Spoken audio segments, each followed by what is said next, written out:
Hey, this is George with Truck Driver Nation. So what we're fixing to go over, because I got too many people asking, I got people in general. So this is just information to you, right? So how much do you charge the independent freight dispatcher? And I put in 2025. Hell, whether it's changed in 2025, I don't know. I just go by the market, about what I feel like I can actually work with, and what I know they can work with in relation to what I can actually generate for them as a freight dispatcher to ensure that they're not losing money by actually doing business with me, right? So we'll go over this. It's not all inclusive. There's always different variables when you're looking at these deals. And so we'll just go over what I know. I'll fill in where I can, and hopefully it gives you some good insight. It may not be an all inclusive, but at least it give you a good starting point. Now, as independent freight dispatcher, determine the right pricing model can significantly impact your business. Obviously, in 2025, there are several different ways you can structure your fees, depending on the services you offer, your experience, and how you want to manage your relationships with the clients, the owner operators. Now, below we'll break down is going to be the different fee structures, services justify your rates, and a guide to how to make those decisions best that are best for you and their business. You have to look at both sides. Don't just be all inclusive, self-absorbed, sociopath. You have to also understand what they're dealing with as owner operators. Now, if you're doing flat fees per load or per month, example is going to be $50 to $100 per load, or you could do $500 to $2,000 per month. I don't never use this model because it actually if I'm actually an owner operator, because I'm looking at it from the trucker side, then I'm convinced that you're just going to be lazy. Okay, why should I give you a guaranteed salary as a freight dispatcher and hope that you're going to do what you're supposed to be doing, right? But as a freight dispatcher, if I was looking at, well, hell, that's great. I mean, yeah, I'm going to get the freight, but I know I got the money no matter what. I can depend on this given amount of dollars. So as long as I exceed that, then I'm within whatever, and it's not going to challenge you to actually exceed your expectations of what you actually need to get for that given owner operator. So why is this good?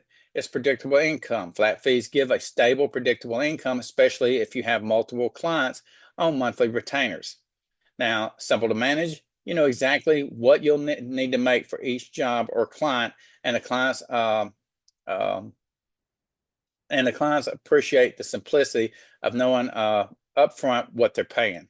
Um, I guess you could look at it that way. I don't.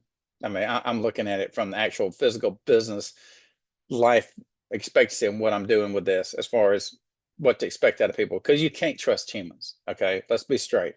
I mean, if we could all trust each other, we wouldn't be doing paperwork. You can call, wouldn't even need a handshake. And I know you're going to do what you say you're going to do, but that's not the real world. Now, it's easy to scale. Now, as you take on more clients, you can easily increase your income without needing to adjust the fee structure constantly. I'm still on the same bandwidth. I just don't believe that this is a very good practical way to do this. Now, what's the bad? May not reflect workload. Now, if a client requires a lot of time and effort for each load, like a complex routes or high maintenance clients, flat fees might undervalue your time, but it can go both ways. Limited flexibility. This fee structure doesn't account for the varying complexity of loads, which might lead to you to feel you're not being paid fairly for more demanding tasks. Now, see, this is a one-sided whole thing that they're looking at. This is only looking at the freight dispatcher side. It's not looking at what the owner operator is looking at when he's actually hiring you, because you work for him. So when you're actually doing this, you need to take into account there's this two-sided coin. You can't just say, oh, it's always going to hit heads. That don't make sense. Services to justify the rate, load planning, which that's obviously you're going to be your responsibility for making sure, determine the best route, scheduling, everything for delivery and for pickup. So make sure you got details to the picture when you're actually doing this. Communication, you got to keep the driver informed of the load statuses and assuring any changes that are communicated quickly. That includes also communicating with the broker, you are the dispatcher. Problem solving, managing the delays, changes, or issues that might arise the transportation process, like the truck breaking down, the load falling down. If it's produce, I've had it happen to myself, so I know how it goes. Loads shifting on flatbed trailers or step decks, even though you've banded them down correctly, you put the chains around them, or if you use straps, you know how you go in between, and you put your tonnage in there, however it, in your blocks or whatever it needs. The thing sometimes just still shifts, or they even break. Now, if it breaks, it puts more load on the next one, and that one breaks, and it becomes a chain reaction. and then you got a truck out there with a load shipped, and now you got to figure out, okay, what do we need? Because they do actually bring cranes out onto the interstate. Just because it ain't a wreck doesn't mean you're not sitting on the side of the road and you need a crane to realign that load. And it's the worst place to do it because most time you're not going to be level. Um, Acceptability and perspective. This model is best if you're looking for simplicity and predictability in your income, but requires careful consideration of workload complexity. Now, ensure that you set up proper contracts so the flat fee is aligned with the average workload expected for each client. So you know what you have as assets. Do you have direct shippers? Do you have load boards? In relation to, you've already been dealing with them maybe, or even if you hadn't, it's a brand new client. Always expect the unexpected. That way, when it pops up, oh, I didn't see that coming. Well, if you would have, you wouldn't have, let it get out of hand to begin with. But, always just keep that in mind when you're doing some kind of fixed number. I personally like percentages, what we're going into now. So percentages of freight revenue, you're doing 3 to 10%. I'm not going less than 7. So I'm not working for free. People that do 3%, I don't know what they're doing.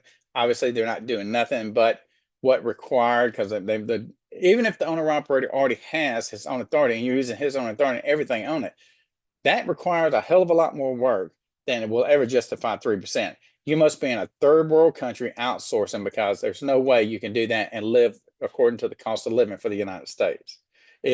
All that stress and everything else that goes with it for that, it's not happening. 7%, and that's only if you brought me more than one truck, then I'll do that for 7%. If you got one truck, it's 9 or 10%, because I'm giving 100%. Because if you want to go with a carrier, you're talking about 15, 20, 28%. And people say, oh, no, it doesn't exist. Well, I'm a recruiter.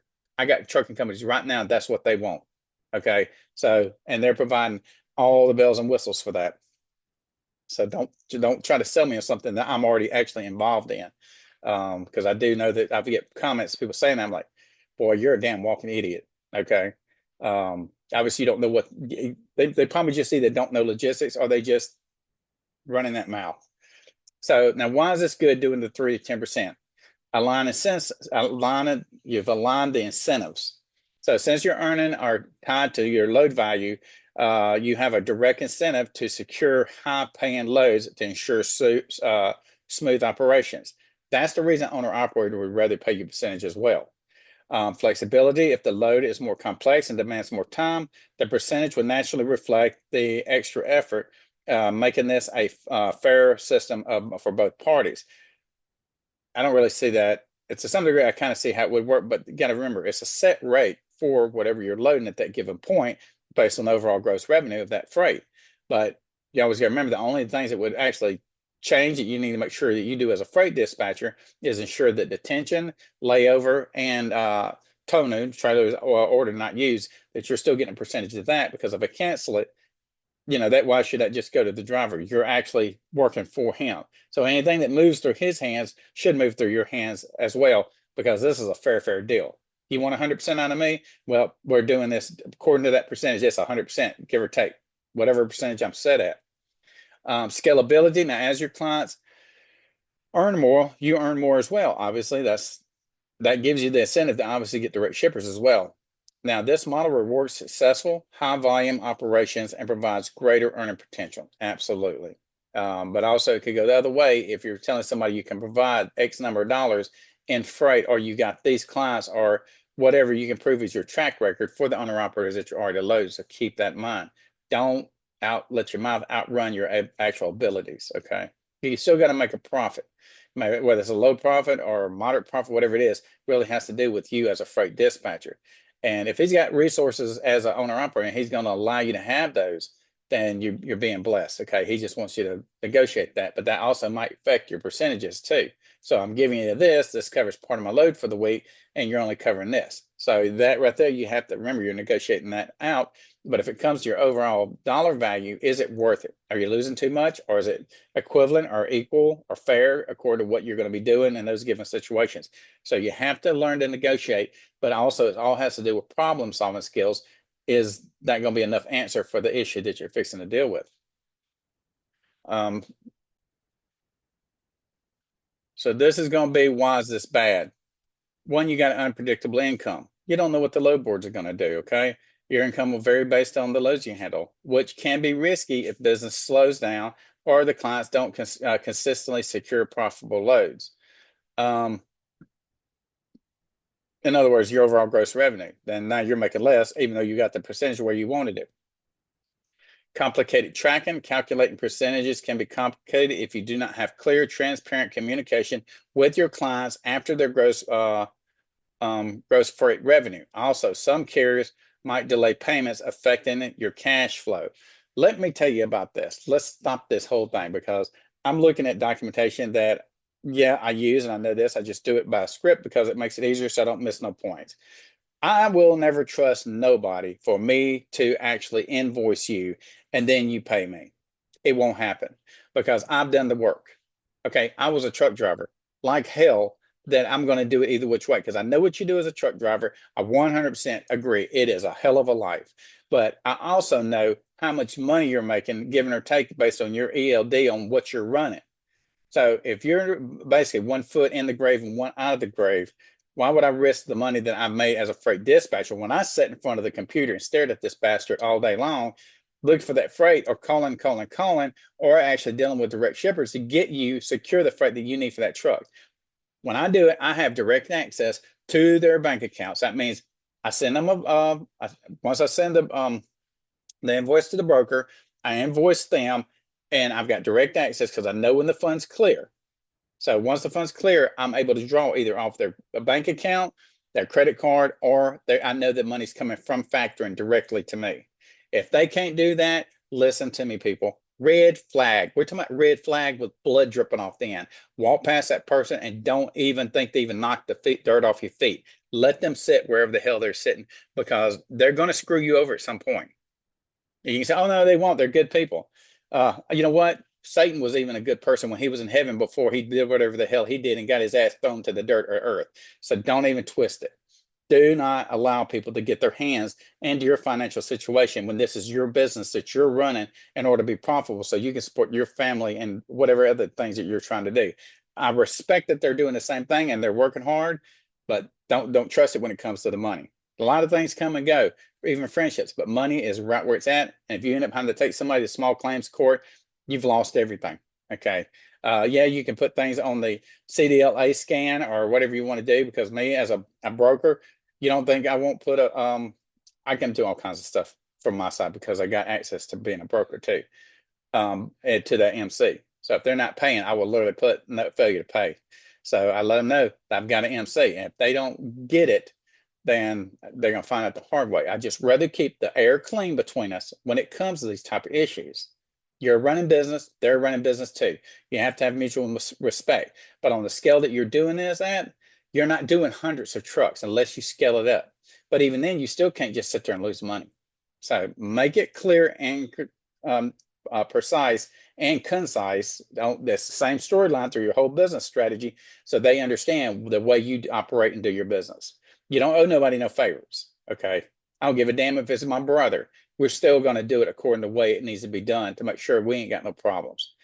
But anyways, services to be justified by the rate. Um, Freight negotiation. You're working with carriers and shippers. So negotiate rates that ensure the client's profitability, which ensure you to get a fair cut. Um, uh, load load booking. You're responsible for getting the best possible rates and securing bookings and that are consistent with your client's needs and route planning. He gave me what he wanted, so I'm following his protocol. I work for him. Route optimization. You analyze and optimize routes. I'm gonna stop there because I don't know what it's trying to say. Those routes are going to be basically all over the place. So even if he has to deadhead from one region to the other region to get it, you've already made agreements in your freight dispatch and service agreement with that driver's profile to understand what he's willing and not willing to do. I'm not going to call him every second and say, well, this is the next. My job is to book it. If there's anything way outside the norm on that load that I need to contact them, then we'll discuss it. But if it's in that profile, they signed it, and my job is to follow it. So if you didn't know what you was wanting to do as an owner operator before you put that information in there, then it don't want to hear it. You follow that way. I'm following exactly what you said. I'm not here to babysit grown men. I'm here to give you what I promise you that I will perform and give you. Okay. And because you think I'm going to look to have to hand you an excuse? I'll tell you straight, dude, man, I fucked up. I didn't get the freight you needed. So let's just clear that week. Don't owe me nothing. I just wasn't able to get it. Don't know. Shitball week. Okay. And that's me personally. Now, if we got dispatchers under me, obviously I usually give that 2 weeks to make sure it just wasn't a fluke week. Because if that dispatcher ain't doing his job, then he don't make, because I cancel those bills as well. Why not? I told you straight when you came to work with me, you perform or you just better off not coming through the door. So route optimization, that's that one. Ongoing support. Obviously, a system and the backhaul loads who come up with that bullshit word. There ain't no such thing as no backhaul. Okay. A load is a load from point A to point B. Oh, the backhaul's paid less. That's why I've heard a lot of my career as a truck driver. Loads need to pay according to what's needed to make that truck profitable. If it's not, then you're dealing with the wrong company. Because I mean, what if it was somebody that's where they started it? That's not a backhaul for them, right? That's their start point. So how did that become a backhaul? And then all of a sudden, what you're getting is a backhaul. That don't make no sense. Load tracking, whether you're using micro trackers, whatever, according to the freight agreement, the overall rate confirmation, whatever you signed on that on behalf as a power of attorney, you're the legal representation of that given carrier, then that's what it is. So make sure you go over those documents and ensure that they're correct and they're feasible in the operation of in the form of standard business practices. So if it's not in there, don't ask for stuff that's not normally in there because you're not going to get it. But if you don't like the agreement, don't sign it. So don't take the load. Okay. And put in there failure to be able to comply because your whatever your low rate confirmation is not within standards of good business practices on behalf of my given carrier. And that's just the way it has to be. Offering alternative solutions if problems arise during transport. You better be ready for offering alternative solutions at any given point. You're a freight dispatcher. You are a problem solver. If you cannot either objectively or subjectively analyze problems and come up with feasible solutions for that given issue or task or whatever it might be, then this may be the wrong spot for you. Okay. That's the reason it's great for most people that don't know logistics to sit under somebody's wing and get paid your whatever percentage because you're not no good at this. If you are good at this, then you can handle these problems. Oh, that's the job for them because they can't handle them. They're on the truck. They're paying you for that help. Now, acceptable and perspective. Okay, acceptability and perspective. Now, this is ideal if you're working with large shippers or carriers and you want your compensation tied directly to your success and your efforts. However, you'll need to ensure transparent communication and deal with the potential instability in income. There shouldn't be no real bad instability if that it's just your failure to perform as a dispatcher. But you want transparency and you want clarity, so it needs to be in writing. There needs to be signatures on these pieces of paper. So you can pull them out and say, this is what was agreed on, and there's no bickering and all that crap that's going to waste your day and also probably waste a relationship and as well as skew your name. But if it's on their side, if they don't see their fault, you need to separate from them. And I would say do what's best for your company because they're going to do what's best for them. Buy truck / owner operator. Okay, so if you're doing by the this one right here is an example, $250 to $600 per truck per month. This is going to be in reference. This is just another form. I'm understanding why it's that because this is like setting up a preset price. So predictable income, like flat fees, changing per truck gives you the stability predictable. So this is basically the same thing. So you're charging a flat rate, and so you can do the predictability. But will it make you lazy or not? I don't know. That carrier. I would highly suggest not pay a freight dispatcher a flat rate. I just think that's a bad idea from the owner operator side. See, services to justify your rate. So the concepts are going to be dedicated dispatcher support, which you should be. That's your client. Full service logistics, all depends. Comprehensive freight management, including backhaul management, that backhaul again. Regulatory compliance and optimization of operating costs. Help them save money where you can. If they got something set in their mind, you ain't going to be able to override them because it's their equipment. But try to help them understand the different factors inside this that's going to help them to stay profitable. If they're just idling, that's all on them. I wouldn't idle my truck. I mean, hell, roll down the windows. If it's not freezing, you're going to die, roll down the windows. If it's If it's cold or whatever, just use some common sense versus cold and hot. Yeah, that's the biggest thing. But be careful out there in those trucks. This is me talking to freight dispatchers as far as what they know for owner operators. People do die of asphyxiation in these trucks. I always put a CO2 monitor and a fire alarm, one up front and one in the back. So hopefully it gives me enough time. If the fire's up front, it immediately goes off because you're sleeping pretty hard. You're tired. You're a truck driver. So I always keep those in my truck. I mean, and I give two, one of each, fire alarm and the CO2 monitor in the front, same thing in the back. But some gases won't send off that CO2 monitor. So if it's fire alarm, as long as the smoke's present, the alarms should go off and give you time enough to get out of the unit. Driver communication and coordination, coordinating between drivers and shippers to ensure timely deliveries and ensure the driver are aware of all requirements of each load. Tell them that you're going to send them the rate confirmation so they have what you have.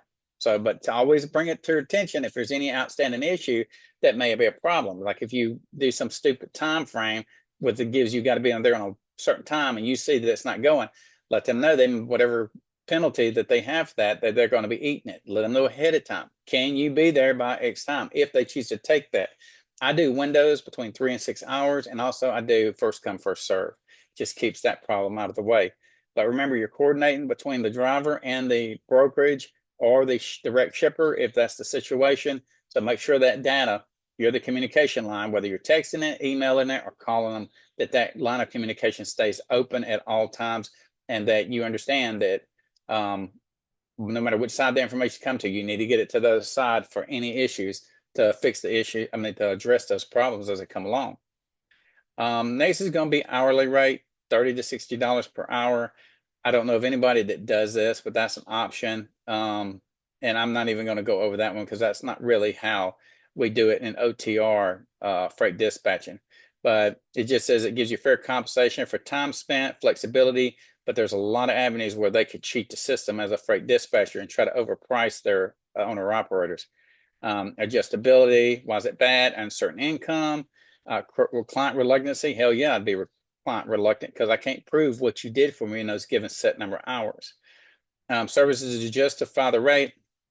They're claiming 24/7 communication. You should obviously have it, but that's just not feasible by the hour. Complex problem solving. I just don't see how that would fit in.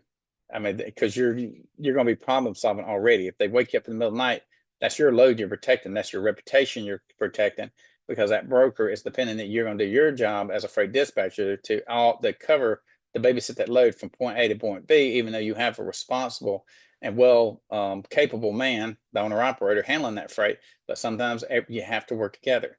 Teamwork is the key on anything in life. You can't just do things alone. It's not possible. You're micromanaging and you're going to miss stuff because you can't think and then micromanage. It's just too many things moving in the air. And you're going to miss stuff, and that's going to cost you dearly. Complete management, handling all the aspects like the dispatch process, negotiations, scheduling, routing, and customer service. You're going to be doing that with the other ones anyway. The hourly thing is just a bad idea. And that's literally all that was in there. I'm not even going to emphasize any of it because it's not a good idea. Now, how to view these options when making this decision. Obviously, you're going to look at the client's needs to see what they're actually needing out of you based on the service, so you can actually look at what you're going to charge them to make sure it actually is feasible. They may only need a handful of things. So if you don't need me for the full bell and whistle package as what I'm able to provide as a freight dispatcher, because I don't provide everything as a freight dispatcher. They've got to have their own MCs, their plates, their insurance. My task is to help them with anything else, to pull everything off their shoulders as well as I can, and to watch like if they need services, right? Let's say parts or whatever, I'm going to source those parts for that given tractor. All I need is basically the VIN. Once I got that VIN, I can source whatever they're at, wherever they're at, and try to hopefully make it within a reasonable range. If not, then I need to get somebody to go get those parts, or see if I can get an Uber to get those parts, or whatever I'm going to do to make that happen. Workload complexity. If you're handling simple routes like customer interaction, flat fees, or per truck rates, maybe a dial. If you're dealing with complex routes or time sensitive deliveries, hourly rates or percentage models may also allow for better compensation. I do percentage. I'm telling you about the other ones, but I'm telling you, I do percentage. It ensures that I'm doing my job. They don't feel like they're being screwed over because the money's on the truck and that we know what we already did. You ain't got to prove nothing. There's the money. I need a percentage of that. That's how we do it. It's cut and dry. Income stability and flexibility. Uh, do you prefer a stable, predictable income, or are you open to earning based on success of your efforts? Flat fees and per truck models give predictability, while percentage based models allow for flexibility and potential growth. Yeah, because why shouldn't I get rewarded? I'm basing it on a percentage. So if I'm going to push and grow you as an owner operator, let's say you want to get more trucks, then there's more things I offer in that aspect. For one, for my owner operators that you're actually me dispatching for you, you got more trucks. Let me get you your drivers. I'm not going to charge you a recruiting fee because I'm going to be dispatching those trucks. So that's the whole thing behind it. So there's always an avenue where you do have to give those plus things that allow somebody else to benefit from you as well as the same way going back and vice versa. Just keep everybody in check. Everybody needs to keep their heads level. Nobody get arrogant because we're talking about American personalities, and I won't go there. You know who you are. You know what you're about, and we see a lot of it out there on the road. Because everybody's the coolest and slickest damn thing that ever fell out of a truck, as far as I'm concerned, when they show up. Everybody's got their own style in life. Long-term goals, think about how you want your business to grow. Hourly and percentage models might give you more room to scale or increase your earnings as your client base grows. On the other hand, flat fees and per truck models, paid per truck, are better suited for maintaining steady long-term clients. I can see how that would be possible if they actually trust you as a freight dispatcher, that you're doing your task and they see the results. For them, it'd be profitable. They'd want to stay with you because they know they're not paying a percentage. But if you want to actually engage somebody to stay on their game, you're going to have to go with percentage. You're just saying everything's been tried, I'm sure. But me as a freight dispatcher, what I've seen in the industry all the way across the board for every carrier, it's always been percentage. So you can try the other ones if that works for your model. And I wish you the best with it, but me professionally speaking, it's percentage. But anyways, I know this took a minute. I'm gonna get out of this one because I got another section I want to go over with you. And so if you need help or need assistance, go to truckdrivernation.com. If you want to give me a call, 210-343-1118, 210-343-1118. If you need to send me some information, you can obviously send it to support@truckdrivernation.com. You can make comments on whether it's TikTok, YouTube, send me a message through our website that I will address as quickly as possible. I hope this helped everybody, but this right here, there's more to it than this, but this is just covering the basis of why or how I should charge you for what I'm doing for you as a freight dispatch service. Because remember, there's a lot more stuff in there. There's paperwork. You got a whole permit book that has all this stuff in there, and you got receipts, whatever's being invoiced. Yeah, I got to back invoice the broker as far as whatever receipts the actual driver has for that given load to make sure that we get paid for those lumper fees. Anything that had to come to do with that load. What if it's their trailer and they lost a tire on that reefer trailer, for example? Now they're going to have to pay for that tire because it's their trailer. So all these different things you have to take into account. There's more moving parts than what it is, but if I gave you all the moving parts, it'd bog you down. I'm not trying to bog you down, I'm trying to give you just to think on the one topic of the rates that you are choosing to choose as an independent freight dispatch service and how to understand the justification on it. Not that you need to justify it yourself, but that they might ask, well, why in their mind, and discuss it, make that a point of the topic when you're discussing these rates. What am I giving you to justify these services? Mine's simple as hell. I just keep it, look, brother, I got 30 years in logistics. You know what's involved. I know what's involved. If you want that level of attention and care and, direction and meeting your goals, as if you're trying to get more trucks or you're just trying to run your one truck, do you want me to take everything off your shoulders that I possibly can at any given point? Or do you want somebody that doesn't know how to do every given task inside being a freight dispatcher? And now you're trying to train them because now you're already wrapped up with them and them being your freight dispatcher, whatever level of freight that they're producing. I mean, where you want to be standing at in the mix of things. They don't want to add stress to their plate. They're trying to get it off of them by using your services. And for the amount of money that they're paying you, and you should be able to actually increase that revenue because you don't even want the percentage that you're actually charging them to even be a stressor on their account. So you want to increase that gross revenue. But anyways, that's just a few things to think about when you're planning on charging for your service as a freight dispatcher. I hope this helps. If you have questions, send me messages. I'll answer your questions, because I don't cover everything in these. I'm basically just running off a short script, and then I'm based on this, and because I know why I'm charging people automatically, but I'm teaching you what you've got to look at when you're doing this. But get a hold of us if you need a job. Go to the Back of Truck Driver Nation. We have all the jobs posted that we have available for all kinds of carriers. So if you need that, jump on there. If you need a freight dispatch service, go into there, go down to the link, hit it. It'll show you, what our service is and how it's broke down.